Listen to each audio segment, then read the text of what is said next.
Kifo mwanangu kikikuamulia uchomoi. Yaani imekueje? Kwa sababu pale alikufa pale alivyogongwa au ilikueje?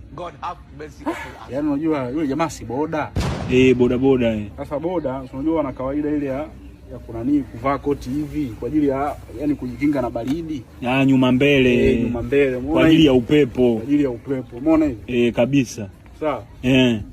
Sasa jamaa alikuwa kavaa hivi. Sasa. Kwa akawa kapata ajali, akawa kazimia.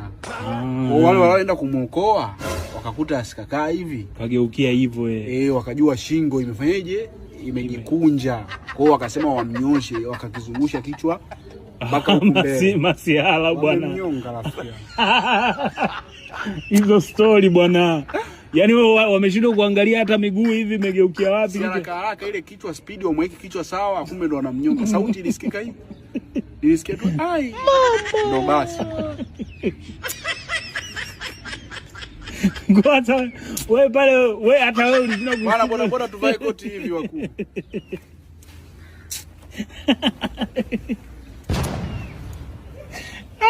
Ila mwanangu wewe unanizuga. Bwana tuvae koti hivi jamani.